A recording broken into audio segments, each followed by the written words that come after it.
हाँ भाई श्योर है।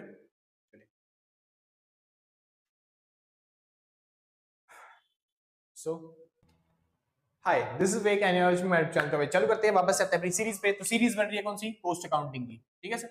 हाँ जी। वो मैटर नहीं करता चाहे आप बीकॉम प्रोग्राम में हो चाहे बीकॉम ऑनर्स के स्टूडेंट हो, बस आपका जो सेमेस्टर है सेकंड फोर्थ और सिक्स्थ होना चाहिए, आप आराम से ये सीरीज देख सकते हो। ठीक है भाई, आज चलने वाले हैं चैप्टर नंबर 4 पे जिसका नाम है प्राइसिंग और मटेरियल, जिसके अंदर हम कोस्ट मतलब क्लोजिंग स्टॉक निकाल रहे हैं, कोस्टिंग कर रहे हैं और जो भी स्टॉक है उसकी वैल्यूएशन कर रहे हैं कि लास्ट में जो क्लोजिंग स्टॉक बचता है उसकी वैल्यू कितनी है या फिर क्लोजिंग स्टॉक की यूनिट कितनी है। सिंपल से चलिए, तो चैप्टर शुरू करने से पहले अगर आपको नोट्स परचेज करने हैं तो आप इसी नंबर पे कांटेक्ट करके नोट्स परचेज कर सकते हो। और ये जो चैप्टर की सीरीज बन रही है, मतलब ये फोर्थ चैप्टर चल रहा है, ये फोर्थ चैप्टर का दूसरा पार्ट है। अगर आप पहला पार्ट देखना चाहते हो तो डिस्क्रिप्शन के अंदर लिंक दे रखा है, आप फटाफट से जाइए, पूरी कोस्टिंग देख सकते हो, मतलब कोस्ट अकाउंटिंग पूरी पूरी जो सीरीज है उसका डिस्क्रिप्शन में लिंक दे रखा है आपको। ठीक है सर, बढ़िया। और आप इतना देख रहे हो सर, तो मैंने अपना नया नया चैनल खोला है सर, विवेक मिश्रा इकोनॉमिक्स के नाम से। तो अगर आप थोड़ी सी हेल्प कर दोगे तो वहां पे भी सब्सक्राइब कर दोगे तो ज्यादा बेटर रहेगा। डिस्क्रिप्शन में उसका भी लिंक दे रखा होगा आपको, एक्सप्लेन चैनल पे भी, और हमारे चैनल पे एक्सप्लेन चैनल का दे रखा होगा। अगर आप विवेक मिश्रा इकोनॉमिक्स पे देख रहे हो तो एक्सप्लेन चैनल को सब्सक्राइब कर लेना, अगर एक्सप्लेन चैनल पे देख रहे हो तो विवेक मिश्रा इकोनॉमिक्स चैनल को भी सब्सक्राइब कर लेना। सिंपल सर, चलिए बेस्ट, शुरू करते भाई। तो हाँ जी, तो इससे पहले ये दूसरा पार्ट है ना, क्योंकि क्योंकि हमें यहाँ पे सीखनी है सर बाकी की जो 6 कोस्टिंग रह गई थी या फिर कोस्टिंग के मेथड के रह गए थे वो सीखने, क्लोजिंग स्टॉक निकालने की जो वैल्यूएशन करने के लिए जो मेथड थे वो सीखने। सिंपल से मैंने बताया था क्लोजिंग स्टॉक निकालने के लिए हमारे पास 12 मेथड है, LIFO FIFO weighted average method periodical method, ये सब मिला के टोटल मिला के तो हमने 6 चैप्टर मतलब 6 मेथड जो थे वो फर्स्ट पार्ट में कर लिए, अब बाकी रह गए 6 मेथड। सिंपल सर, चलिए शुरू करते हैं। तो बात आती है सबसे पहले 7वां मेथड आता है पीरियोडिक वेटेड एवरेज मेथड। कौन सा? Periodic weighted average method. समझिए, इससे पहले हमने निकाला था छठा, मतलब जो छठा मेथड था 6th मेथड जो था हमारा वो था भाई periodic simple average method. Simple average method के अंदर हमने क्या किया था, हमने जो भी वेट्स थे ना उनका निकाला था एवरेज, यानी कि क्या होता है, जैसे फॉर एग्जांपल के तौर पे क्या बताऊं इसमें, यानी हमने सिंपल मेथड जो था सिंपल एवरेज मेथड उसमें यूज किया था, खाली जिसमें प्राइस प्राइस का निकाला जाता है, कोई वेट नहीं लिया जाता उसके अंदर। तो हमने कैसे निकाला था, 12 जमा में 13 जमा में 14 करके उसका एवरेज निकाल दिया, जो भी एवरेज प्राइस बना तो हमने उसी प्राइस पे जो प्रोडक्ट है अपनी वो इशू करने चालू कर दिए। सिंपल से बढ़िया, ये आता है पीरियोडिक वेटेड एवरेज मेथड। इस मेथड के अंदर हम जो वैल्यूएशन का तरीका है वो पूरा पूरा यूज करेंगे, जो वेटेड एवरेज मेथड था ना वो वाला। पीरियोडिक सिंपल एवरेज मेथड में पूरा जो हमने वैल्यूएशन का तरीका था वो कौन सा यूज किया था, सिंपल एवरेज मेथड वाला। ठीक है, सेम इसी तरीके से पीरियोडिक वेटेड एवरेज मेथड में जो हम वैल्यूएशन का तरीका यूज करेंगे वो किसका यूज करेंगे, वैल्यू मतलब कि वेटेड एवरेज मेथड वाला। समझे? बस इसके आगे क्या लग गया, पीरियोडिक। और पीरियोडिक का मतलब क्या होता है कि ये रोज, जैसे वेटेड एवरेज मेथड था वो था परपेचुअल वेटेड एवरेज मेथड, जिसके अंदर हम रोज वैल्यूएशन करते हैं, सामान आ रहा है तो लिखेंगे, सामान जा रहा है तो उसको भी नोट करेंगे, मतलब रोज ही आपको एंट्री करनी पड़ेगी। सिंपल है सर, ठीक। लेकिन ये पीरियोडिक मेथड है, पीरियोडिक मेथड के अंदर क्या होता है, आपको रोज एंट्री करने की जरूरत नहीं है, आप वीकली या फिर मंथली आप पूरे महीने की एक बार में केवल क्लोजिंग स्टॉक की वैल्यूएशन कर सकते हो। मेथड यही वाला यूज करेंगे, वेट के हिसाब से कि हम एवरेज प्राइस निकालेंगे इशू करने वाला, लेकिन जो यूज करेंगे ना वो डेली के बेसिस पे यूज नहीं करेंगे, हम मंथली बेसिस पे या फिर वीकली बेसिस पे यूज करेंगे इस मेथड को। सिंपल से पढ़ लेते हैं क्या कह रहा है। पीरियोडिक वेटेड एवरेज मेथड कहता है this is the method is like weighted average method. ये किस मेथड की तरह है, वेटेड एवरेज मेथड की तरह है। ठीक है, except that the calculation of prices, इसको छोड़ के, किसको छोड़ के, इस बात को छोड़ के, ये पूरा पूरा मेथड वही है जो मेथड दिया था, वैल्यूएटेड मेथड जो हम करके आए हैं पहले से। वेटेड एवरेज मेथड ये जो हम पहले से करके आए हैं, लेकिन ये वाला मेथड में थोड़ा सा चेंज क्या है, वहां पे कैलकुलेशन ऑफ इशू प्राइस जो थी वो आर मेड पीरियडिकली, यानी कि आपको रोज मतलब वैल्यूएशन करनी पड़ती थी, लेकिन इस मेथड के अंदर and not at the time of each receipt. मतलब कि यहाँ पे क्या होता है, उस मेथड के अंदर जब भी आपके पास सामान आए, जब भी आपके पास सामान आए तब लिखा है, लेकिन यहाँ पे क्या है, आपको वीकली और मंथली आपको देखना है सामान कितना आपने इशू किया है, जितना भी आपने सामान इशू किया है उसका एवरेज आप निकाल लोगे यहाँ पे और उसी हिसाब से क्या करोगे, सामान इशू कर दोगे। कोई दिक्कत नहीं, बाकी बात बहुत अच्छी। फॉर एग्जाम्पल की तरफ पे समझिए, हमने 300 यूनिट खरीदी 10 रुपए के भाव में, तो हम लिखेंगे पूरा पूरा कि हमने सामान कितने का खरीदा, 3 जगह। हमने 200 यूनिट खरीदी 10 रुपए के भाव में, तो हम क्या लिख देंगे, हमने टोटल सामान खरीदा कितने का, 2000 रुपए का, और 3 जगह पहले सामान था, टोटल सामान हो गया 5000 रुपए का। समझ, इस तरीके से वैल्यूएशन करते थे, इस तरीके से वहां पे वेटेड एवरेज मेथड में निकालते थे हम। अबे यार पूरा थोड़ी ना बताऊंगा यहाँ पे, तुम बोलोगे भैया इशू रिसिप्ट और सब बना दो। हाँ जी, ये रहा बैलेंस और ये रहा क्या बोलते हैं, ये रहा रिसिप्ट वाला और ये रहा इशू वाला। समझ में? मान लो हमने 100 यूनिट खरीदी 10 रुपए के भाव में, तो 1000 रुपए का सामान हो गया, तो हम लिख देते थे हमने 1000 रुपए का सामान खरीदा। ठीक है सर, चलिए 100 यूनिट 10 रुपए के भाव में। अब मान लो हमने एक और सामान खरीदा, हमने 200 यूनिट खरीदी 10 रुपए के भाव में, 10 रुपए छोड़ो थोड़ा अलग चेंज कर लेते प्राइस, हमने 100 यूनिट खरीदी इस बार, ठीक है 12 रुपए के भाव में, तो 12 के हिसाब से हो गया 1200 का सामान। तो 1000 का सामान पहले था, 1200 का सामान अब खरीद लिया, यानी कि टोटल सामान कितने हो गया 2200। और कितना सामान हो गया 200 क्वांटिटी, यानी एवरेज प्राइस कितना पड़ जाएगा 11 रुपए के आसपास का एवरेज प्राइस पड़ जाएगा, जो कि कैसे निकाला इसको और इसको डिवाइड करके, सिंपल ना। यहाँ पे रोज ही हमें कैलकुलेशन करनी पड़ती थी, रोज ही ऐसे प्राइस में कितना चेंज हुआ वो निकालना पड़ता था, और जब इशू करने जाएंगे तो यही प्राइस हमको लेना पड़ता था इशू के टाइम पे, सिंपल। लेकिन यहाँ पे क्या है पीरियोडिकल मेथड में हमको रोज कैलकुलेशन करने की जरूरत नहीं है, हफ्ते में सीधा एक बार देखोगे आपने कितना सामान इशू किया है, जितना सामान आपने इशू किया केवल उसका प्राइस निकालना है, वो भी किस मेथड से वेटेड एवरेज मेथड से, मतलब कि वेट और कॉस्टिंग की टोटल को डिवाइड करके आप आराम से निकाल लोगे, सिंपल से, बहुत अच्छी।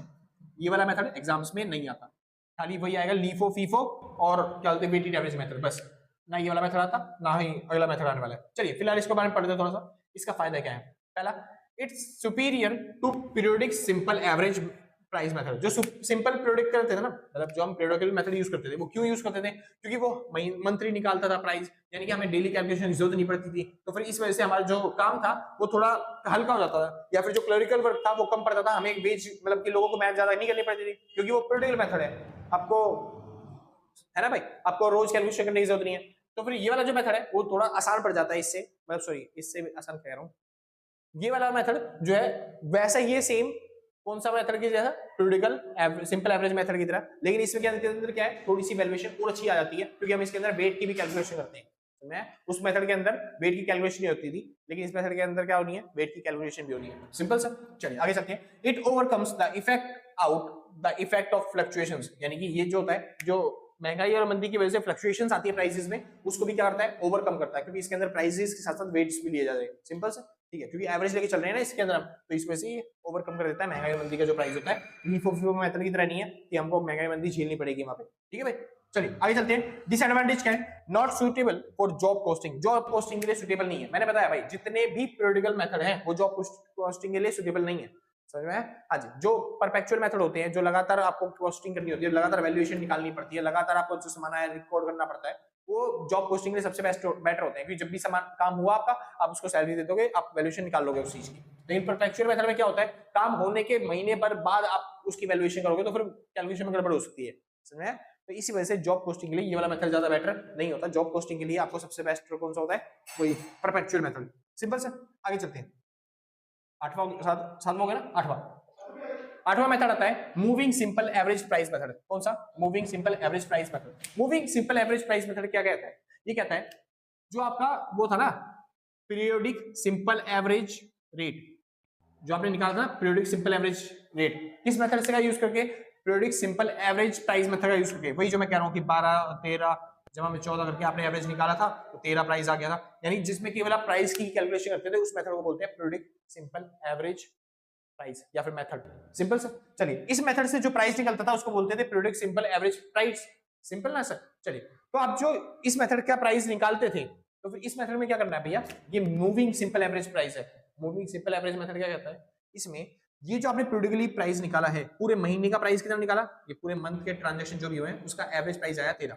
सेम इसी तरीके का जनवरी में आपने ट्रांजेक्शन किया होगा उसका अलग प्राइस आएगा, फरवरी में आपने जो ट्रांजेक्शन किया उसका एवरेज अलग आया होगा, जो मार्च में आपने ट्रांजेक्शन किया उसका प्राइस आया होगा एवरेज, समझे। तो आपको इनका एवरेज लेके यूज करके आपको अगला जो मंथ है यानी जो अप्रैल है उनका एवरेज निकालना है इस मेथड में, समझे। वहां पे जो करते थे मेथड का यूज, वहां पे क्या मेथड का यूज करते थे, उस मेथड में यूज करते थे पीरियोडिकली, यानी पूरे महीने के अंदर एक बार वैल्यूएशन करते थे, जिस भी जो भी हमारा एवरेज प्राइस आता था पूरे महीने उसी सामान पे उसी प्राइस पे बेचते थे हम सामान, सिंपल से। यहाँ पे क्या करना है आपको, पूरे महीने में जो भी आपका सामान आया है, जिस भी रेट पे आया है, जो भी एवरेज प्राइस आया है, वैसे कैलकुलेट कर लेना है, जनवरी का अलग, फरवरी का अलग और मार्च का अलग, और इन तीनों का एवरेज निकालोगे तब आपका ये वाला मेथड यूज होता है। मतलब वो क्या कह रहा है समझिए, कहां पे समझाऊं, इसी पे समझा देता हूं मैं, ये हो चुका है क्योंकि चलिए समझो। पहले तो नॉर्मली लीफो फीफो मेथड में क्या होता था, हमने सामान खरीदा 10 रुपए में, फिर 20 मान लो 12 रुपए, फिर 14 रुपए में, इस तरीके से सामान हम अलग अलग रेट पे परचेज करते थे। तो परपेचुअल से मतलब सिंपल एवरेज मेथड क्या कहता है, परपेचुअल सिंपल एवरेज मेथड कहता है आप हर बार सामान को रिकॉर्ड करोगे तो दिक्कत हो जाएगी। तो आप एक सामान जो सामान इशू करने जा रहे हो उसका केवल एक प्राइस डिसाइड कर लो, कभी ऐसा मत करना कि 10 रुपए में इशू वाला करूंगा, फिर 12 रुपए में इशू वाला करूंगा, 14 रुपए में इशू वाला करूंगा। ये लीफो मेथड में होता था कि जब आप इशू करने जा रहे हो, सामान बेचने जा रहे हो, तो उसका प्राइस अलग अलग कैलकुलेट किया जाए। समझे।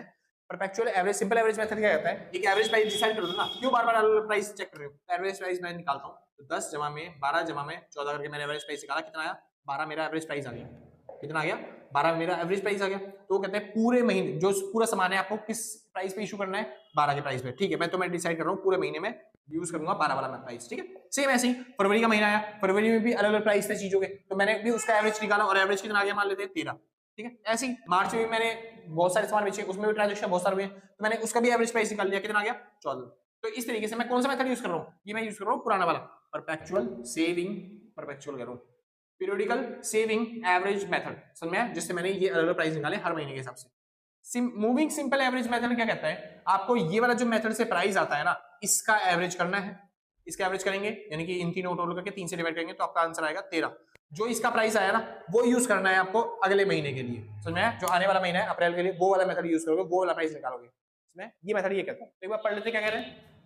In this method the rate of material issue, जो मटेरियल इशू किया जाएगा उसका rate is calculated by dividing, मतलब कैसे कैलकुलेट करेंगे, the dividing total periodical simple average prices, यानी कि आपको सिंपल एवरेज प्राइसेस लेने हैं, वो भी टोटल जितने भी पिछले महीने हुए हैं आपके, ठीक है, of a given number of periods, the number of periods, अच्छा डिवाइडेड बाय, एक सेकंड कहां लिख दिया, dividing the total number of periods of simple average price of given number by period number of periods, यानी number of period से divide करके। जैसे आप 4 महीने ले रहे हो ऊपर तो नीचे आएंगे 4, नीचे 3 महीने ले रहे हो ऊपर, नीचे कितना आएगा 3, समझ में? जितने महीने ऊपर लिखोगे उस महीने के एवरेज से आपको डिवाइड कर दो तो आपको एवरेज प्राइस मिल जाएगा। तो इस तरीके से वहां पे क्या निकालते हैं, प्राइस निकालते हैं मूविंग सिंपल एवरेज मेथड के अंदर। सिंपल, आगे चलते हैं। बात आती है एडवांटेज, इसके फायदे क्या होते हैं। It out prices the fluctuations for over a long period of time, यानी कि इससे जो होता है ना, हमें जो प्राइसेस में फ्लक्चुएशंस होती है, कभी प्राइस गिर रहा है कभी प्राइस बढ़ रहा है, हर चीज को हमको रिकॉर्ड करना है, ये फ्लक्चुएशन से हम बच जाते हैं लंबे समय के लिए, क्योंकि हम एवरेज लेके चल रहे हैं बहुत बड़ा, जनवरी से लेके मार्च तक का एवरेज में, ठीक है। तो उस टाइम पे जो भी मंदी या महंगाई चल रही हो तो उसका एवरेज ले लेते हैं, तो फ्लक्चुएशन से बच जाते हैं। आगे चलते हैं। It stabilising the charge to work in progress, यानी जो ये होता है ना, ये काम में जो भी वर्किंग प्रोग्रेस चल रहा होता है उसको स्टेबलाइज कर देता है, जो भी प्राइस है उसका वो क्या कर देता है, स्टेबल कर देता है। क्यों? क्योंकि वो लंबे पीरियड ऑफ टाइम के दौरान क्या कैलकुलेट किया जाता है ना, इस वजह से इसका प्राइस, इस मेथड में जो प्राइस है वो लंबे पीरियड ऑफ टाइम के दौरान कैलकुलेट किया जाता है, तो इस वजह से जो प्राइस होता है हमें बार बार चेंज नहीं करना पड़ता, इसलिए वो जो वर्किंग प्रोग्रेस काम चल रहा होता है वो स्टेबलाइज रहता है, मतलब आराम से चलता रहता है स्मूथली। आगे चलते हैं।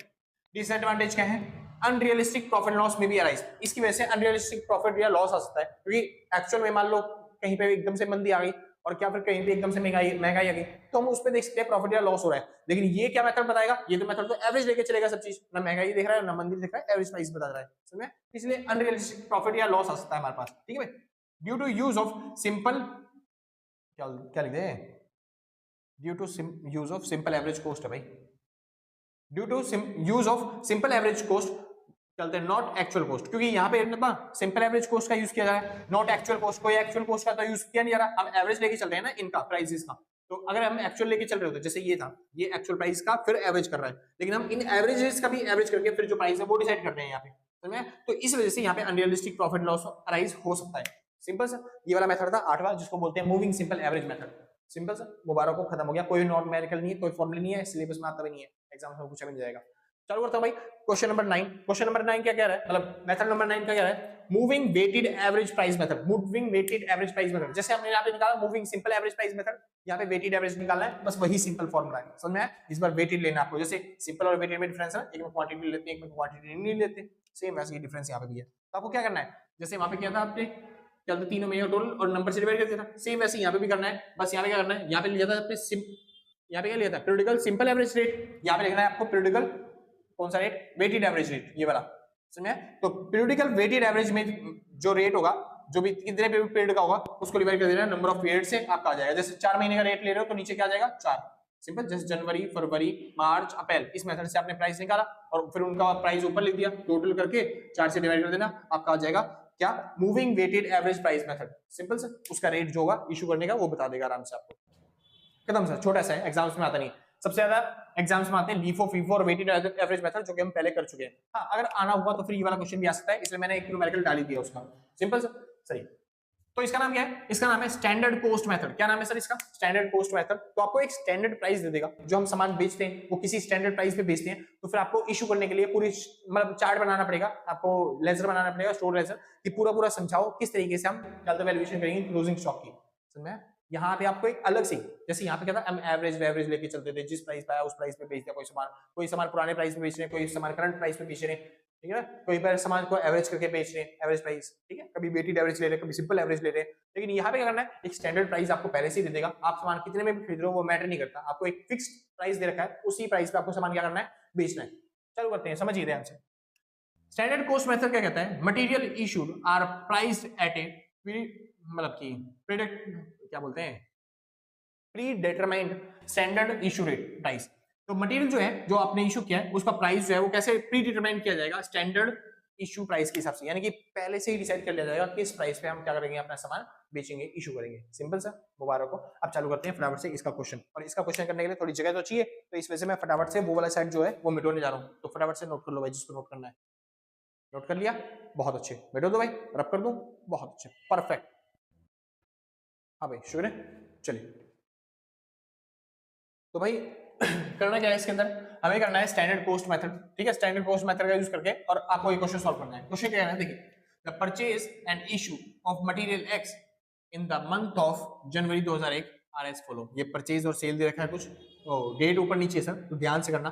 3 तारीख पहले आएगा, फिर उसके बाद आएगा आपका इनमें से 8 तारीख, फिर आएगा 9 तारीख, फिर ऐसे डेट के हिसाब से, ठीक है। चलिए, उसका क्या है, the standard price per unit of material is 20। ये 20 रखा गया आपका स्टैंडर्ड प्राइस, जिस प्राइस पे हम मटेरियल जो है वो इशू करेंगे, ठीक है। Fixed price for the year मतलब 2001 के लिए हमने प्राइस फिक्स कर दिया। Show the store ledger entries and determines the price variance for the month of January. जनवरी के अंदर कितना वेरिएंस आता है, जितना आपको बताना है कि कितना चेंजेस आते हैं, मतलब कि प्रॉफिट होता है लॉस होता है, वो आपको चेक करके बताना है इसके अंदर, ठीक है। और आपको क्या करना है, एंट्रीज बतानी है स्टोर लेजर बना के। चलिए, तो शुरू करते हैं, बनाते हैं हम स्टोर लेजर। समझिए, स्टोर लेजर के लिए सबसे पहला कॉलम जो बनता है वो बनता है डेट का, तो आपको डेट लिखनी है। उसके बाद बनाना है कॉलम किसका, रिसिप्ट्स का। उसके बाद बनाना है कॉलम किसका, इशू का। और उसके बाद कॉलम बनेगा बैलेंस का, ठीक है भाई। इसके ऊपर तो आप स्टोर लेजर लिख ही दोगे, ये रहा स्टोर लेजर, ठीक है। कौन सा मेथड यूज करें, स्टैंडर्ड कॉस्ट मेथड, ठीक है सर। चल, अब इसके अंदर भी 3-3 कॉलम बनते हैं, जैसे कि यूनिट्स का, उसके बाद बनता है प्राइस का, उसके बाद बनता है वैल्यू का। ये रहा यूनिट, ये रहा प्राइस, ये रहा वैल्यू, ये रहा यूनिट, ये रहा प्राइस, और ये रहा वैल्यू, ठीक है।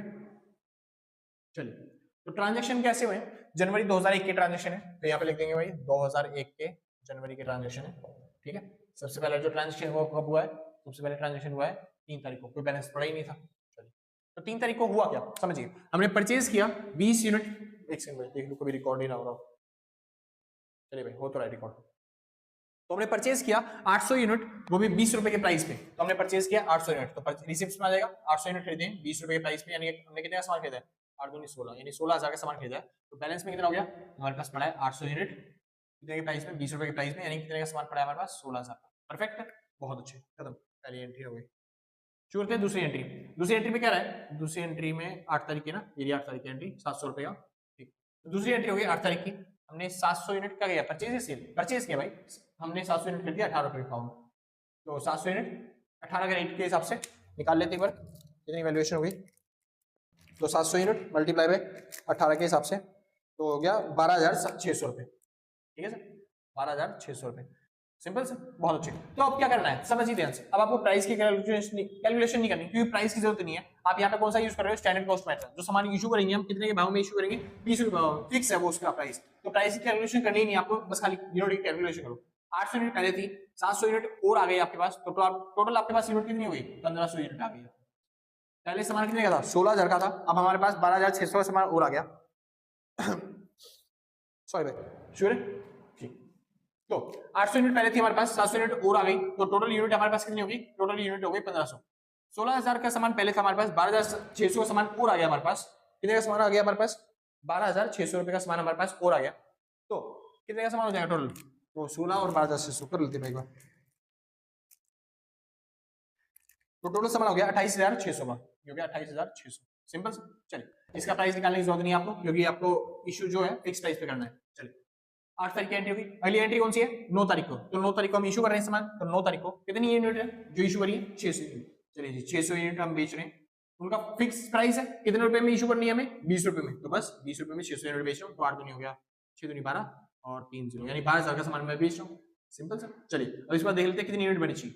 1500 में से मैंने 600 यूनिट बेच दी तो 900 यूनिट बची होंगी। अभी बार प्राइस देख लेते हैं। 28,600 का था सामान और हमने कितने का सामान बेच दिया, 12,000 का सामान बेच दिया, यानी हमारे पास जो सामान बचा है वो कितने का बचा, 16,600 रुपए का। सिंपल सर, बहुत अच्छे, परफेक्ट, अच्छे तरीके से सीख रहे हो सर, ऐसे ही सीखते रहो, आपका क्वेश्चन हो जाएगा आराम से, समझ रहे हो? ठीक, शुरू करते हैं भाई। अगली 9 तारीख होगी ना, उसके बाद 10 11 तारीख को कौन सा सामान हो गया, हमने फिर से इशू किया 800 यूनिट। चलिए तो 11 तारीख को हमने फिर से इशू किया कितनी यूनिट, 800 यूनिट। किस भाव में, वही स्टैंडर्ड प्राइस है तो स्टैंडर्ड प्राइस 20 रुपए लेके चलेंगे, तो 8 दूनी हो गया 16, यानी 16,000 का सामान हमने फिर से बेच दिया। हमने 900 में से 800 यूनिट बेच दी, कितनी यूनिट बची अब 16, और चलते हैं 16,600 में से 16,000 की यूनिट बेच दी तो कितने की मतलब सामान, 1600 रुपए का सामान बच गया।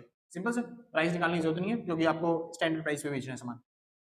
चलिए 11 तारीख होगी, उसके बाद आती है 12 तारीख। 12 तारीख में क्या हुआ, 12 तारीख में कुछ हुआ नहीं। 13 तारीख में, 13 तारीख का कोई सामान नहीं। 11 के बाद कौन सा है, 11 के बाद है 17 तारीख। 17 तारीख को परचेज किया सामान। चलिए तो 17 तारीख को हमने सामान परचेज किया, सामान परचेज किया कितने का, 800 का, 20 रुपए के भाव में। चलिए जी, तो हमने 800 यूनिट खरीदी है, कितने के भाव में, 20 रुपए के भाव में, यानी टोटल सामान कितने का खरीदा, 8 दूनी 16, यानी 16,000 का सामान खरीद लिया हमने। चलिए तो 100 यूनिट पहले थी, 800 यूनिट और आ गई, यानी टोटल यूनिट कितनी हो गई, 900 यूनिट हो गई। 600 का सामान पहले था, 16,000 का सामान और आ गया, यानी 16,600 रुपए का सामान हो गया टोटल आपके पास। समझ रहे हो, बहुत अच्छे। प्राइस निकालने की जरूरत नहीं है क्योंकि आपको स्टैंडर्ड प्राइस पे बेचना है। सिंपल। चलिए तो 17 हो गया, 17 के बाद कौन सा अमाउंट आएगा, अब 25 का कर लेते भाई। 25 का क्या कर है, 500 यूनिट हमने क्या करी है, परचेज करी है 25 के भाव में। तो 25 तारीख की एंट्री, 500 यूनिट खरीदी है 25 के भाव में। 500 इंटू 25 कितना, 25 पंजे 125, 12500, 12,500 का सामान हमने खरीदा। समझिए तो हमारे पास 900 यूनिट पहले थी, 500 और खरीद ली, तो यूनिट कितनी हो गई टोटल 1400। और हमारे पास पहले सामान था 16,600 का, प्लस में आपने सामान और खरीदा 12,500 का। ठीक है भाई, तो टोटल सामान हो गया 29,100 का, 29,100 का। सिंपल, प्राइस निकालने की जरूरत नहीं। आगे चलता हूं भाई, लास्ट एंट्री 31 जनवरी को आपने क्या किया, 1000 यूनिट को सेल किया है। तो 31 जनवरी को आपने क्या किया, 1000 यूनिट सेल किया, सेल किया तो इशू किया, तो यहाँ पे किया। चलिए किस भाव में, 20 के भाव में, तो कितने का सामान इशू कर दिया आपने, 20 का। सिंपल ना, ऑल चेक। अब उसके बाद कितनी यूनिट आपके पास बचेगी, 1400 यूनिट आपके पास थी पहले से, 1000 यूनिट आपने बेच दी, तो कितनी यूनिट बची, बस 400, और 400 यूनिट बची। तो प्राइस कैसे कैलकुलेट करें भाई, 29,100 का सामान था, 20,000 का सामान आपने बेच दिया, बचा कितने का सामान, 9,100। सिंपल सा, खत्म, कोई दिक्कत नहीं, प्राइस कैलकुलेट करने की जरूरत नहीं। चलिए सिंपल सा, समझ में आ गया ना। अब एक बार चेक करते हैं, इन्होंने क्या बोला था, ये आपने निकाल लिया क्या, ये आ गया क्लोजिंग यूनिट,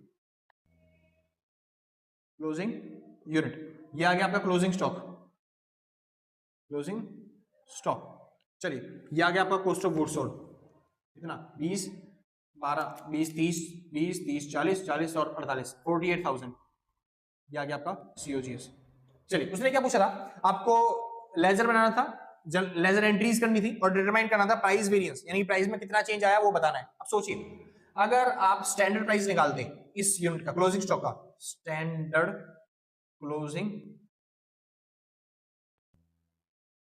स्टॉक कितना था, देखिए स्टैंडर्ड क्लोजिंग स्टॉक निकालता हूं मैं, मेरे पास 400 यूनिट है, 400 यूनिट को अगर मैं बेचने जाऊं तो स्टैंडर्ड प्राइस के हिसाब से कितने में बेचूंगा मैं, 20 रुपए के भाव में, यानी कि अगर मैं 20 रुपए में बेचूंगा तो फिर मेरे पास स्टैंडर्ड जो कॉस्टिंग आई वो कितनी आई, 4 दूनी 8, यानी कि 8,000 रुपए का सामान है मेरे पास स्टैंडर्ड प्राइस के हिसाब से। लेकिन एक्चुअल में मेरी कॉस्ट क्या पड़ रही है, मेरे पास कॉस्ट पड़ रही है भाई, क्लोजिंग स्टॉक मेरा कितना आ रहा है, क्लोजिंग स्टॉक आ रहा है करंट प्राइस पे जो मैंने निकाला अभी, वो कितना आया, ये आ रहा है 9100, यानी कि एक तरीके से 8,000 की क्लोजिंग स्टॉक है मेरे पास, लेकिन वो दिखा कितने रहा है, क्या बोलते हैं, मेरे पास 9,100 का सामान पड़ा है, यानी कि मेरे पास क्या है भाई, फालतू का सामान पड़ा हुआ है, यानी मेरे को क्या हो रहा है, लॉस हो रहा है, वो भी कितने का, 1100 का, मेरे पास 1100 का सामान फालतू पड़ा हुआ है, इसको बोलते हैं एडवर्स, एडवर्स मतलब मेरे को नुकसान हो रहा है। सिंपल सर, कोई दिक्कत नहीं। तो चेंज कितने का आ रहा है, चेंज आ रहा है 1100 रुपए का। सिंपल सर, कोई दिक्कत नहीं, आसान था ना। हाँ भाई, ये होता है क्लोजिंग मतलब स्टैंडर्ड कॉस्टिंग जब हम निकालते हैं, स्टैंडर्ड कॉस्टिंग जब हम करते हैं, और स्टैंडर्ड कॉस्टिंग का क्वेश्चन आएगा तो फिर आपको ऐसे ही करना है, और ऐसे ही आपको जो चेंजेस पूछेगा कितना चेंज हुआ है स्टैंडर्ड कॉस्ट और एक्चुअल कॉस्ट पे डिफरेंस कितने का, तो आपको कितना बताना है, 1100 का डिफरेंस आ गया।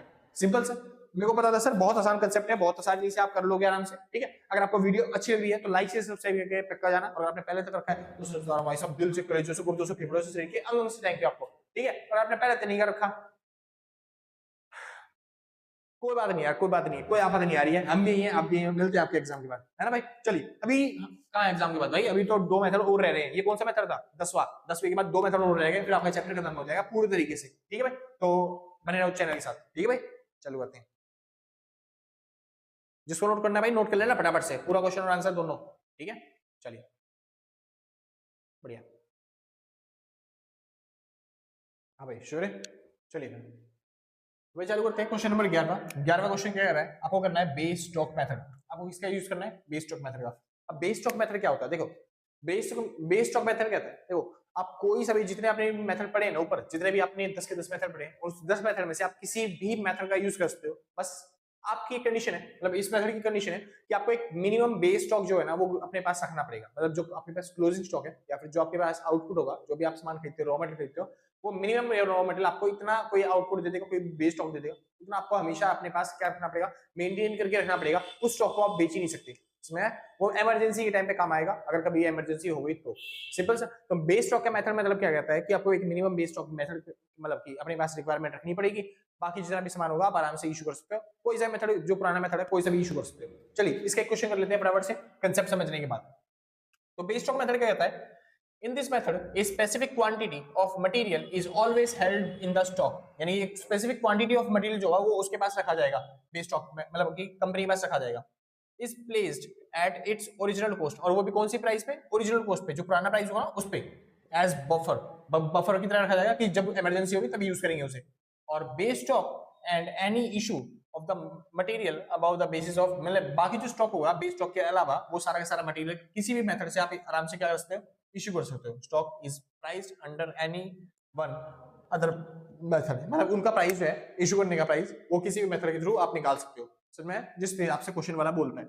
चलिए क्वेश्चन चालू करते हैं पहले। चलिए क्वेश्चन कह रहा है the stock of material as on 1 January 2001 कितना है, 750 यूनिट। चलिए भाई ओपनिंग स्टॉक दे दिया, कितना है 750 यूनिट, और उसका प्राइस दे रखा है रेट कितना 1.5 पर यूनिट, यानी 1.5 रेट दे रखा है उसका। चलिए following purchase and issue of this item were made subsequently, जो परचेज और इशू हुआ है पूरे साल के अंदर वो ये हुआ है, मतलब पूरे महीने के अंदर वो ये हुआ है। समझा, डिटेल दे रखी है आपको सारी सारी परचेज और सेल की। करना क्या है, प्रिपेयर स्टॉक लेजर, आपको स्टॉक लेजर बनाना है जैसे हमेशा बनाते हैं। Assuming that the issue are made under base stock method, आपको क्या अज्यूम करके बनाना है कि आपको जो इशू कर रहे हो वो किस मेथड से यूज कर रहे हो, बेस स्टॉक मेथड से, विद फीफो मेथड। कौन सा मेथड यूज करना है, उसके साथ फीफो मेथड। और जो बेस स्टॉक की क्वांटिटी है वो कितनी है, 400 यूनिट, यानी कि आपको 400 यूनिट अपने पास मिनिमम रखना पड़ेगा, चाहे आप कितना भी स्टॉक परचेज करो या फिर सेल करो। Simple sir. चलिए आपके पास 400 यूनिट आपके पास होनी चाहिए हमेशा के तौर पे, यानी आपको रखनी पड़ेगी, बेस स्टॉक मिनिमम रिक्वायरमेंट है इस मेथड की। Simple sir. चलिए सर चालू करते हैं लेजर बनाना। तो ये रहा हमारा स्टोर लेजर। स्टोर लेजर के अंदर सर कितने एलिमेंट्स आते हैं, बहुत अच्छे भाई, डेट, उसके बाद भाई रिसिप्ट्स, ठीक है, उसके बाद आता है आपका इशू, और उसके बाद आपका आता है बैलेंस। सिंपल। चलिए इसके बाद भी 3 चीजें और होती हैं इसके अंदर। पहली चीज यूनिट, प्राइस, वैल्यू। सेम ऐसे यूनिट, प्राइस, वैल्यू, सेम ऐसे यूनिट, प्राइस, वैल्यू। सिंपल सा। चलिए एक बार देख लो भाई पूरा रिकॉर्ड हो रहा है नहीं हो रहा, चलिए हो रहा है फिलहाल, शुक्र है। हाँ जी, तो हमको मिनिमम रिक्वायरमेंट बेस स्टॉक कितना बना के चलना है, 400 यूनिट बना के चलनी है। और दूसरा मेथड कौन सा यूज करना है भाई, हमको यूज करना है FIFO method, first in first out method, यानी जो सामान पहले आता है उसको पहले बेचेंगे। चलिए तो हमने देखा 1 जनवरी को हमारे पास स्टॉक पड़ा हुआ है, 2001 को जनवरी में 1 तारीख को हमारे पास क्या पड़ा हुआ है, स्टॉक। ओपनिंग स्टॉक कितना है हमारे पास, 750 यूनिट और 1.5 के भाव में। चलिए जी, तो 750 यूनिट हमारे पास पड़ी हुई है किस रेट पे, 1.5 के रेट पे, यानी कितने सामान हमारे पास ऑलरेडी है। तो हमारे पास सामान है भाई 750 यूनिट मल्टीप्लाई बाय 1.5 के हिसाब से अगर करेंगे तो हमारे पास 1125 का सामान पहले से ऑलरेडी पड़ा हुआ है। कितने का सामान पड़ा हुआ है, 1125 का। सिंपल सा इतना, बहुत अच्छा। उसके बाद 6 तारीख को हमने क्या किया, 6 तारीख को हमने इशू करी है, इशू करी है कितनी क्वांटिटी, 300 क्वांटिटी, बहुत अच्छे। तो हम 6 तारीख को क्या कर देते हैं, इशू पहले लाइन खींच देते हैं सर, ठीक है। चलिए तो हमने 6 तारीख को क्या किया, इशू किया 300 क्वांटिटी, और प्राइस के लिए वही पुराना जो प्राइस था 1.5 का। सिंपल। चलिए तो 300 क्वांटिटी हमने इशू करी है मल्टीप्लाई बाय 1.5 के हिसाब से, तो आपका जो सामान है इशू करा हुआ वो कितने की कॉस्ट पड़ेगी, 450 का सामान आपने इशू कर दिया। चलिए तो 750 में से 300 क्वांटिटी आपने इशू कर दी, तो क्वांटिटी बची कितनी, 450 क्वांटिटी बची, कितने के हिसाब से, 1.5 के हिसाब से। तो 450 क्वांटिटी जो 1.5 के हिसाब से बची है, तो उसका कॉस्ट कितनी पड़ गई, मतलब 675 की कॉस्ट उसकी रह गई। सिंपल। चलिए दूसरी एंट्री आपने कर ली, चालू करते हैं तीसरी एंट्री। तीसरी एंट्री क्या है, 9 तारीख को आपने 600 यूनिट परचेज किया माल 1.65 के रेट पे। तो 9 तारीख को आपने कितना माल खरीदा है, 600 यूनिट, और कौन से रेट पे, 1.65 के रेट पे, यानी आपने कितने का सामान खरीदा है, देखिए सर, तो आपने 600 यूनिट मल्टीप्लाई बाय 1.65 के रेट पर खरीदा है, ठीक है। 600 मल्टीप्लाई बाय 1.65 के रेट पे खरीदा है, तो ये अपने सामान खरीदा कितने का? 990 रुपए का। सिंपल। चलिए 450 यूनिट पहले थी आपके पास, आपने 600 यूनिट और खरीदी, तो आपके पास टोटल यूनिट हो गई 1050। ओह सॉरी, ये कौन सा मेथड यूज कर रहे हैं सर? यहाँ हम यूज कर रहे हैं फीफो मेथड, यानी first in first out method. तो पहले आपको वैसे ही लिखना पड़ेगा स्टेटमेंट बना के कि पहले आपके पास ऑलरेडी 450 यूनिट पड़ी है 1.5 के हिसाब से, यानी कि 675 की, ठीक है। और आपने कितनी यूनिट और खरीदी? तो आपने यूनिट खरीदी है 600 और कितने के भाव में? 1.65 के रेट पे, और उसकी कॉस्ट कितनी पड़ रही है? 990 रुपए। सिंपल। चलिए first in first out method ऐसे ही करते हैं ना भाई।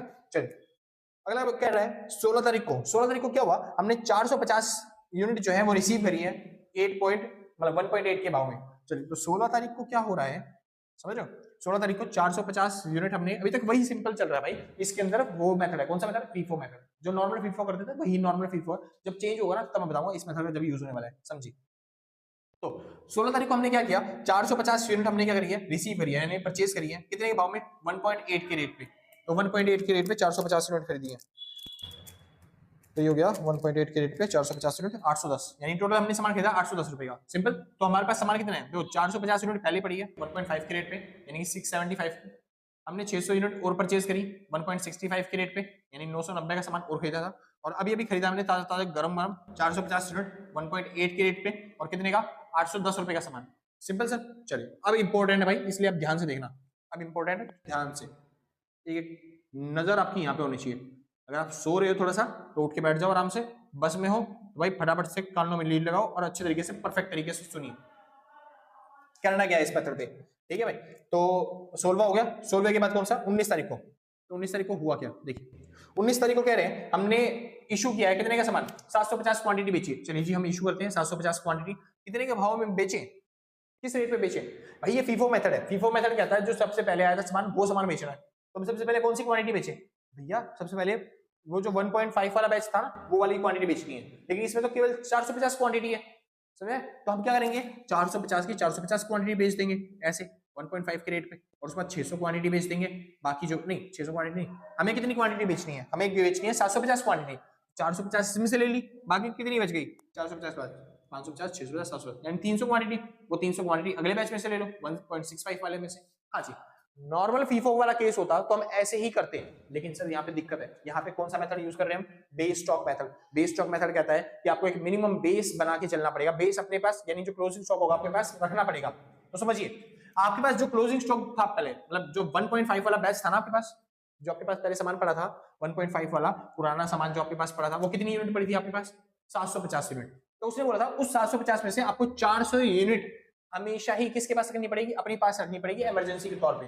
यानी मैं सारा सामान नहीं बेच सकता 1.5 वाले बैच का, मेरे को 400 यूनिट अपने पास रखनी ही पड़ेगी। उसमें से केवल उसमें से 400 यूनिट रखनी पड़ेगी जो हमारा पास पुरानी क्वांटिटी का प्राइस है ना उसके हिसाब से। समझिए लिखा हुआ है इसमें, हाँ लिखा था, हाँ जी। तो हमको जो है हमेशा ही always held the stock and the it's price at its original cost. उसका जो प्राइस होगा वो कौन सा होगा? ओरिजिनल कॉस्ट वाला, यानी पुराने प्राइस जो होगा उस हिसाब से हमें अपनी मिनिमम रिक्वायरमेंट यानी 400 जो क्वांटिटी है वो रखनी पड़ेगी। तो समझिए इस 450 में से क्या मैं 450 बेच सकता हूँ? नहीं, इसमें से 400 यूनिट मेरे को अपने पास रिजर्व के तौर पर रखनी पड़ेगी। यानी मैं केवल कितनी यूनिट बेच सकता हूँ इसमें से? मैं इनमें से बेच सकता हूँ केवल 50 यूनिट।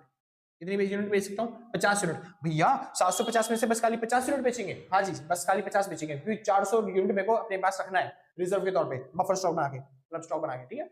अच्छा जी आगे चलते हैं। 750 में से 50 यूनिट ही बेच पाऊंगा बस खाली मैं 450 वाले स्टॉक में से 700 यूनिट में से। तो 50 यूनिट मैंने वहां से ले ली, तो बाकी कितनी यूनिट रह गई? अब रह गई भैया 700 यूनिट। तो 700 यूनिट कहां से ले? भैया 600 यूनिट तो यहाँ से ले लेंगे, क्योंकि अगले स्टॉक के पास 600 यूनिट पूरी है ना। स्टॉक तो केवल इसमें से बनाना है, जो रिजर्व बनाना है मेरे को स्टॉक बनाना है वो इसमें से बनाना है, बफर स्टॉक इसमें से लेना बनाना, तो इसमें से ले लेते हैं 600 यूनिट पूरी पूरी। लेकिन भैया अभी भी 100 यूनिट कम बढ़ रही है, तो वो 100 यूनिट कहां से लेंगे? अगले वाले आउटपुट में से, यानी 1.8 वाले बैच में से। तो देखिए अब टोटल अपन ने कितने सामान ले लिया? अपन ने सामान ले लिया कितने का? 50 मल्टीप्लाई पे 1.5, तो ये हो गया कितने का सामान? 75 का ये वाला स्टॉक लिया हमने। उसके बाद 600 के हिसाब से वाला सामान लिया, यानी कि 990 का सामान लिया था, और 100 के हिसाब से ये लिया, यानी कि 180 का सामान ले लिया। Simple sir. अब देखिए बैलेंस क्या बच गया? बैलेंस क्या बचा हमारे पास? 400 यूनिट तो पहले वाली की बची, जो नॉर्मल बची थी हमारे पास, कितने के हिसाब से? हाँ जी 1.5 के हिसाब से। तो 400 यूनिट मल्टीप्लाई बाय 1.5, ठीक है, ये कितना हो गया? 600। तो 600 का सामान हमारे पास पहले बचा हुआ है। सिंपल। चलिए, और ये वाला सामान तो पूरा बिक चुका है ना भाई। अब इसके बाद 450 यूनिट में से मैंने 100 यूनिट और बेच दी थी, यानी कितनी यूनिट बची है? 350 यूनिट बची है बस खाली, किसकी? 1.8 वाले बैच की। तो 350 यूनिट मल्टीप्लाई बाय 1.8 कितना आ गया? 630 का सामान हमारे पास पड़ा हुआ है अभी भी। समझ में आ गया? अब सुनिए ध्यान से, अगर मान लो और कुछ क्वांटिटी सेल करने का ऑर्डर आता है तो फिर मैं इसमें से नहीं बेचूंगा, 1.5 वाले बैच में से नहीं बेचूंगा, वो मेरे को रिजर्व रखना है अपने पास, मैं बेचूंगा इसमें से। समझ में आ गया? ठीक, आगे चलते हैं, फिलहाल इसको क्लोज करते हैं एंट्री को। तो ये एंट्री क्लोज हो गई, ठीक है। 19 के बाद अब आता है 22 में से फिर वही कह रहा है, हाँ जी कितनी यूनिट बेचनी है इस बार बेचनी है 300 यूनिट। चलिए 22 में से मेरे को बेचनी है कितनी? 300 यूनिट। और 300 यूनिट किस में से बेचूं भैया? इसमें तो बेच नहीं सकता, तो मेरे को बेचनी है इसमें से, क्योंकि वो स्टॉक बना के रखना है हमें अपना, बेस स्टॉक मेथड चल रहा है। 1.8 के भाव में मैंने 300 यूनिट बेच दी, तो 300 यूनिट मल्टीप्लाई बाय 1.8 का भाव क्या पड़ गया? 540 का सामान। तो मैंने 540 की यूनिट क्या कर दी? बेच दी। अब कितनी यूनिट रह गई बस खाली हमारे पास रिजर्व में, मतलब बैलेंस कितना बच गया? 400 यूनिट बची थी 1.5 के भाव में, यानी 600 का सामान, और इसमें बच गई 50 यूनिट, वो भी कितने के? 1.8 के भाव में, यानी कितने का सामान? 90 का सामान। सिंपल खत्म। चलिए इसके बाद देखते हैं अगली लाइन क्या है? 25 तारीख को। 25 तारीख को क्या हुआ? हमने 750 यूनिट खरीदी है। चलिए तो 25 तारीख को 750 यूनिट खरीदी है, कितने के भाव में? 1.95 के रेट पे। तो 1.95 के रेट पे 750 यूनिट खरीदी है, तो 750 मल्टीप्लाई बाय 1.95, तो आपका टोटल आ गया, एक सेकंड भाई दोबारा कर लेता हूँ, 750 मल्टीप्लाई बाय 1.95, अरे यार 750 मल्टीप्लाई बाय 1.95, आपके पास सामान कितने बच गया? ये बच गया 1462.5। आपने कितने का सामान खरीदा है? 1462.5 का सामान आपने परचेज किया है। सिंपल सा, इसको रिकॉर्ड कर देते हैं। तो हमारे पास स्टॉक कितने का है? हमारे पास 400 का स्टॉक है 1.5 के रेट पे, यानी 600 का माल। हमारे पास 50 का स्टॉक है 1.8 के रेट पे, यानी कितने का माल? 90 का। हमारे पास 750 स्टॉक है कितने के रेट पे? 1.95 के रेट पे, और यानी कितने का माल? 1462.5 का माल। सिंपल। चलिए ये हमारे पास स्टॉक बचा हुआ है, एक बार देख लो भाई रिकॉर्ड हो रहा है या नहीं। चलिए अभी तक तो रिकॉर्ड हो रहा है सब चीज। भाई अगर आपको समझ में ना आ रहा तो क्वालिटी अच्छी कर लेना, एक बार स्क्रीनशॉट ले लेना, परफेक्ट तरीके से आपको सब दिखाई देने लग जाएगा, या फिर आप जूम कर ले सकते हो, यूट्यूब के पास जूम का फीचर है, ठीक है भाई। चलिए उसके बाद क्या रहा है? 28 तारीख को क्या हुआ? हमने 450 क्वांटिटी बेची है, तो 28 तारीख को हमने 450 क्वांटिटी बेची है ना। चलिए बेचते हैं। तो 450 क्वांटिटी किसमें से लूं? देखो इसमें से तो ले नहीं सकता, क्योंकि मेरे को बफर स्टॉक बनाने के लिए रखना पड़ेगा वो स्टॉक। हमको कितनी क्वांटिटी बेचनी है? 450, तो किसमें से लूं? 50 क्वांटिटी भैया इसमें से ले लो, जो दूसरा स्टॉक है 1.8 वाला बैच, ठीक है, यानी कि 90 रुपए का सामान यहाँ से ले लिया। बाकी जो सामान है वो कहाँ से लेना है? बाकी जो सामान है वो अगले में से लेना है, यानी कितना? 350 क्वांटिटी अगले में से, 750 में से 350 क्वांटिटी 1.95 के हिसाब से। चलिए जी देख लेते हैं। तो 350 क्वांटिटी मैंने ले लिया, कितने के भाव में? मैंने लिया 1.95 के भाव में। चलिए बेच दिया। कितने की बेची? 682.5 का सामान हमने बेच दिया। अब देखिए बैलेंस कितना बच गया? 400 क्वांटिटी बची है 1.5 के बारे में, जो हमारे पास 600 का स्टॉक है। दूसरा 750 में से 350 का बेच दिया सामान, तो 400 को यूनिट बची हुई है। 400 यूनिट कितने के भाव में बची हुई है? ये बची है 1.95 के हिसाब से। कितने का? 780 रुपए का सामान हमारे पास बचा हुआ है 1.95 के हिसाब से। सिंपल सा। चलिए मुबारक हो, ये वाली एंट्री भी खत्म। इसके बाद आगे चलते हैं, ठीक है भाई। बस ऐसे करना है आपको, स्टॉक बचा के रखना अपने पास। लास्ट एंट्री सर 31 तारीख की, 31 की, 31 की दिख जाएगा। थोड़ा सा नीचे कर देता हूँ भाई, कभी आपको दिखे ना, बाद में दिक्कत ना हो, ठीक है। चलिए देखिए, सिंपल ना, दिख जाएगा था ना। अरे और नहीं चल लो, सिंपल, इतना में तो देख लोगे, ठीक। समझिए करना क्या आपको। तो आपने क्या किया? 31 तारीख को हम 300 यूनिट बेच रहे हैं, तो 31 तारीख को हम 300 यूनिट बेच रहे हैं, तो 300 यूनिट बेचेंगे कौन से वाले में से? इसमें से तो बेचना नहीं है, इसमें से बेचना है 1.95 के रेट वाले में से, ठीक है भाई। चलिए तो हमने बेचा 1.95 में से 300 यूनिट के हिसाब से। चलिए तो 300 मल्टीप्लाई बाय 1.95, आपका सामान हो गया 585 का हिसाब, ठीक है। चलिए तो 400 यूनिट हमारे पास बची हुई है 1.5 के रेट पे, 600 का सामान, और उसके बाद हमारे पास बचा हुआ है 100 यूनिट। 400 में से 300 बेच दी ना, 100 यूनिट बची है 1.95 के रेट पे, तो कितना हो गया? 195 का सामान बचा हुआ है। सिंपल सर, मुबारक हो, आपका खत्म हो गया टॉपिक पूरा। ये पूरी एंट्री खत्म। अगर आपसे पूछे क्लोजिंग यूनिट कितनी बची है, तो आप क्या बोलोगे? क्लोजिंग यूनिट वो कितनी बची है मेरे पास? 500 यूनिट बची है क्लोजिंग यूनिट, ठीक है। और क्लोजिंग स्टॉक कितना बचा है? ये क्लोजिंग स्टॉक है, कितना बचा है? 600 और 700, यानी कि 795 का, 600 का ये, 195 का ये, यानी 795 का आपके पास क्लोजिंग स्टॉक बचा हुआ है। कोस्ट ऑफ गुड्स सोल्ड निकालना हो तो फिर आपको आराम से टोटल करना है, ये आपका होमवर्क सर, इसका टोटल करिए और फटाफट से बताइए सीओजीएस कितना आएगा, कॉस्ट ऑफ गुड्स सोल्ड कितना आएगा। सिंपल सर, मुबारक हो, आपने खत्म कर लिया सर बेस स्टॉक मेथड।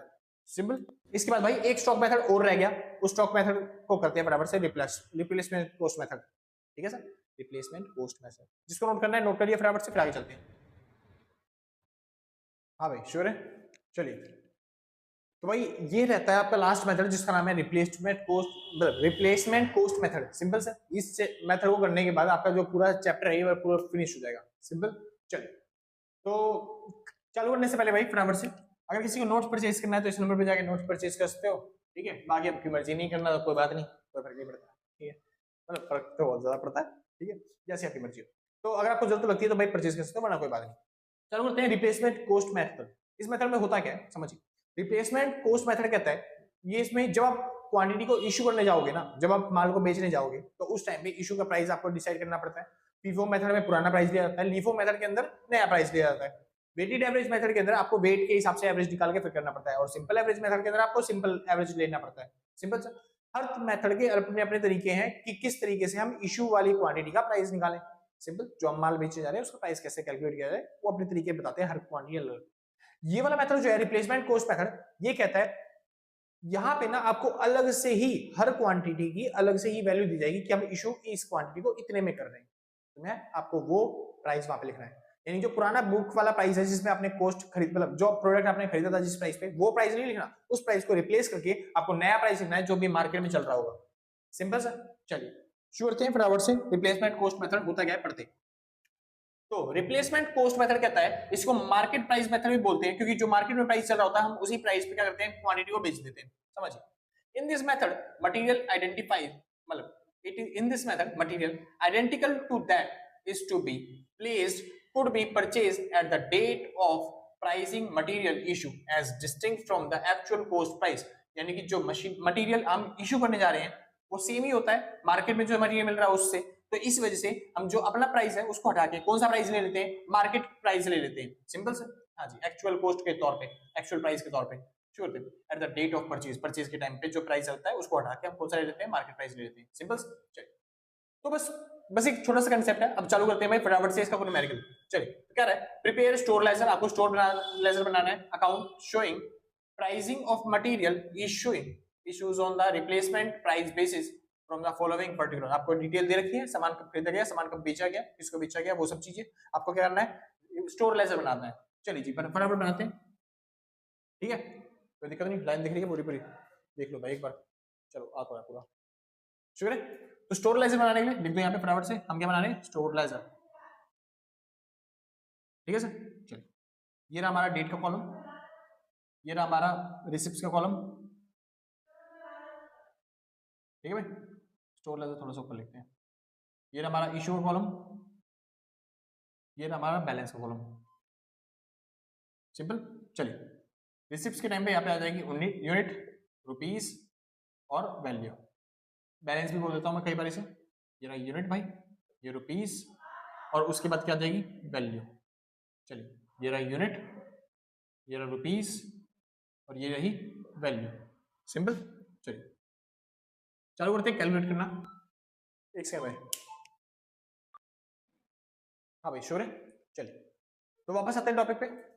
अब देखिए, ये जो है ना, ये डेट दे रखी है, हमने कब कब सामान खरीदा है। जैसे कि ओपनिंग बैलेंस, ओपनिंग बैलेंस है, कोई डेट की जरूरत नहीं होती, आप वैसे भी लिख सकते हो, लेकिन डेट दे रखी है अप्रैल की, तो हम अप्रैल की डाल देते हैं। ये अप्रैल में हमने सामान खरीदा था, 1 तारीख को ये ओपनिंग बैलेंस हमें मिल गया कितना, 800 यूनिट। तो 800 यूनिट हमारे पास पड़ा हुआ है पहले से सामान, किस भाव में, 6 रुपए के प्राइस पे, 8 6 48, यानी 4800 का सामान हमारे पास पहले से पड़ा है। ठीक है सर, ये हमने ओपनिंग बैलेंस की एंट्री कर दी। अब समझिए ध्यान से, क्या रहा है, 10 तारीख को हमने परचेज किया था सामान 200 यूनिट, कर लेते हैं। 10 तारीख को हमने परचेज किया 200 यूनिट, किस भाव में, 6.2 के रेट पे। ठीक है, तो इसका प्राइस क्या आ गया, कितना परचेज किया था हमने, 200 यूनिट मल्टीप्लाई बाय 6.2 के हिसाब से। एक सेकंड, हाँ भाई सॉरी, कुछ ज्यादा ही फोन आने लग गया यार। शुक्र है भाई। चलिए, तो हमने 200 यूनिट खरीदा है, किस भाव में, 6.2 के रेट पे। तो एक बार देख लेते हैं कितने का पड़ गया। तो 200 यूनिट मल्टीप्लाई बाय 6.2 हो गया, तो कितना हो गया, ये हो गया 1240 का सामान, 1240 का सामान। सिंपल। चलिए, तो अगर आपको लिखना है तो ऐसे लिख सकते हो, सिंपल। 800 यूनिट था, 200 के भाव में कितना हो गया, 1000 यूनिट हो गया हमारे पास। और कितने का सामान हो गया, 4800 का पहले ही सामान था। कितने का सामान था पहले, 4800 का, और 1240 का पहले सामान खरीद लिया। और तो 4800 जमा में 1240 हो गया 6040 का सामान। सिंपल।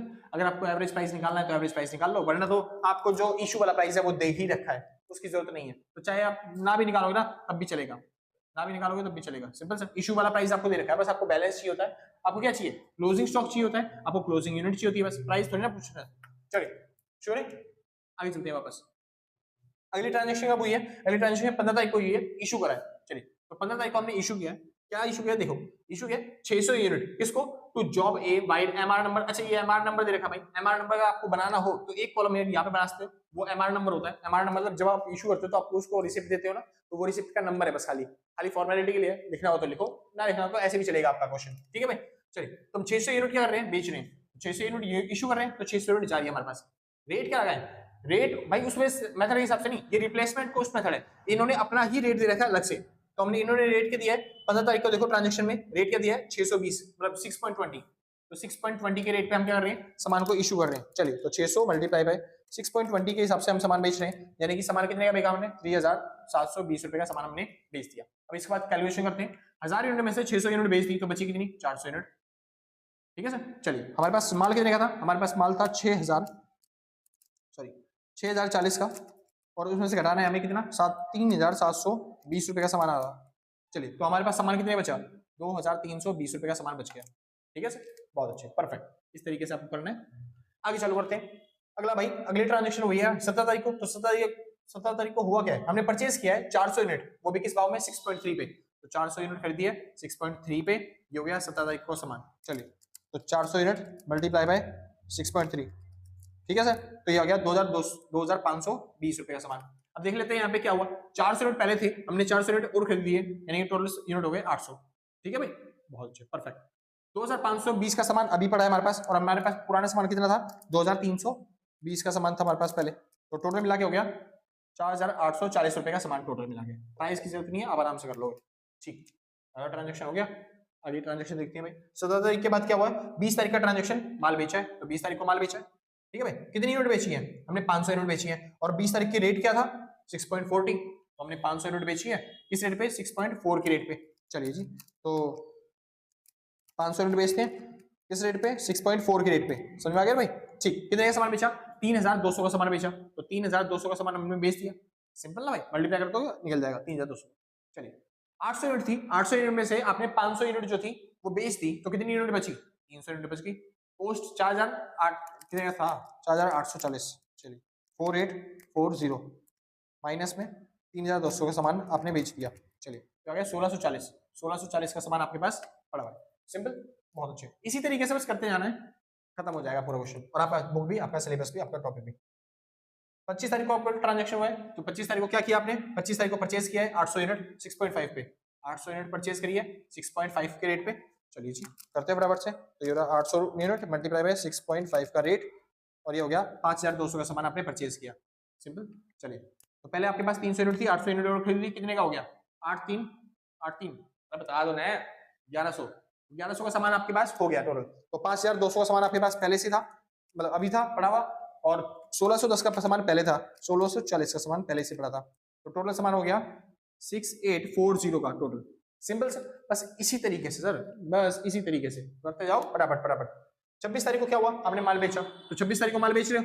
26 तारीख को माल बेचेंगे, कितना क्वांटिटी बेची है? 400 यूनिट बेची है, किस भाव में? 6.6 पे। तो 400 यूनिट 6.6 के रेट पे बेच रहे हैं। तेरा 400 मल्टीप्लाई बाय 6.6 पे हमने बेचा, सॉरी 400 मल्टीप्लाई बाय 6.6 पे बेच रहे हैं सामान, तो हो गया 2640 का हमने सामान बेच दिया। 1100 में से 400 यूनिट बेच दी, तो कितनी यूनिट बची है? 700 यूनिट बची है, और वो भी किस रेट पे, मतलब कितने के भाव में, मतलब क्या था? 6800 का सामान पड़ा था पहले, हमने जितने का सामान बेच दिया, तो कितने का सामान बचा हुआ, उसकी वैल्यू क्या रही होगी? तो 6840। ठीक है, तो आ गया 4200 की उसकी स्टॉक की वैल्यू है अभी फिलहाल जो हमारे पास स्टॉक पड़ा हुआ है। ठीक है, 26 तारीख की एंट्री खत्म हो गई। उसके बाद करते हैं सर 27 तारीख की एंट्री। 27 तारीख को हुआ क्या? एक बार इसको साफ कर दो, ये 4200 है भाई। ठीक है, चलिए हाँ जी, 27 तारीख को हुआ क्या? 27 तारीख को हमने सामान परचेज किया है, कितना? 200 यूनिट 6.6 पे। 200 यूनिट परचेज करिए 6.6 के रेट पे। चलिए जी, तो 200 यूनिट मल्टीप्लाई बाय 6.6 का रेट, और ये हो गया 1320 का सामान हमने और खरीदा। तो 700 का सामान पहले था, 200 यूनिट और खरीद ली, तो कितनी होगी? 900 यूनिट हमारे पास हो गए टोटल। और 4200 का सामान पहले पड़ा था, और 1320 का सामान हमने और खरीद लिया, तो टोटल सामान कितने का हो गया? टोटल सामान हो गया 5520 का, 5520 का। ठीक है भाई, बस 27 हो गया। लास्ट एंट्री 30 तारीख को हमने माल बेचा है, तो 30 तारीख को हमने माल बेचा है, कितनी यूनिट बेची है? 600 यूनिट। किस भाव में? 6.8 के रेट पे। तो हमने 600 यूनिट बेची है, किस रेट पे? 6.8 के रेट पे। तो निकाल लेते हैं एक बार, तो 600 यूनिट मल्टीप्लाई बाय 6.8 का रेट, और क्या भाव का बच, मतलब कितने का सामान बेचा? 4080 का सामान बेचा। सिंपल। तो 900 यूनिट में से हमने 600 यूनिट बेच दी, तो कितनी यूनिट बची? 300 यूनिट हमारे पास बची है भैया। ठीक है, और कितने का सामान बचेगा, उसकी कॉस्ट क्या होगी? 5520 में से घटाना है उसको, तो आ गया 1440। सिंपल। ये आ गया आपका क्लोजिंग स्टॉक। क्या आ गया आपका? Closing stock. सिंपल। और ये आ गया आपका closing unit, closing unit. Simple sir. और इस सब का टोटल करोगे तो आपका क्या आ जाएगा sir? COGS, cost of goods sold. चलो इतने तो निकाल ही दे दो तुम हमारे लिए, 2-3 क्वेश्चन तुम कर ही चुके हो इतना। ठीक है, तो क्या 3720 प्लस में 3200 प्लस में 2640, ये रहा 2640, और प्लस में 4080। ठीक है भाई, तो टोटल आपका कॉस्ट ऑफ गुड्स सोल्ड कितना आ गया? ये आ गया 13640। इतने का सामान आपने क्या कर दिया? बेचा है। Simple sir. मुबारक हो, यहाँ पे आपका चैप्टर खत्म होता है। कौन सा? Pricing of material. इसके अंदर हमने LIFO, FIFO, weighted average method, perpetual method, perpendicular मतलब पीरियड मेथड और perpetual method, moving average method सीख लिया हमने, मूविंग वेटेड एवरेज मेथड सीख लिया। उसके बाद हमने सीखा बेस कॉस्ट मतलब प्राइस कॉस्टिंग मेथड क्या होता है, और उसके बाद रिप्लेसमेंट कॉस्ट मेथड क्या होता है। ये सारे जो कॉस्टिंग निकालने के मतलब कॉस्ट वैल्यूएशन, कॉस्ट निकालने का जो मेथड था वो सारे के सारे हमने सीख लिया। वो भी कितनी वीडियो के अंदर? बस खाली 2 वीडियो के अंदर। तो भाई आई होप कि आपको समझ में आएगा। अगर आपको वीडियो अच्छी लग रही है तो लाइक से सब्सक्राइब करके पक्का जाना, और आपने पहले तक रखा है तो सर से बता रहा हूं, दिल से, कलेजों से, गुर्दों से, पेपरों से, शरीर के अंगों से थैंक यू आपको। ठीक है भाई, ये जो पेन कलम आपको दिख रहा है ना, शर्ट जैकेट वगैरह, सबसे थैंक यू आपको। ठीक है भाई, हाँ जी। अगर आपने पहले तो नहीं कर रखा तो कोई बात नहीं यार, कोई आफत नहीं आ रही है, आराम से कर दियो बाद में, आराम से कर दियो, रहने दे, अरे रहने दो, कोई दिक्कत नहीं, आराम से कर दियो बाद में जब मन करे। ठीक है, हाँ जी, कोई नहीं, हम कहीं नहीं जा रहे भाई, हम भी यहीं हैं, आप भी यहीं, मिलते हैं आपके एग्जाम के बाद। ठीक है भाई, चलिए तो आज के लिए बस नहीं मिलते हैं। अगर किसी को नोट्स परचेज करने तो इस नंबर पर कांटेक्ट करके नोट्स परचेज कर सकते हो। ठीक है, आज के लिए बस नहीं मिलते हैं, कल सेम टाइम सेम जगह, और टाटा बाय बाय।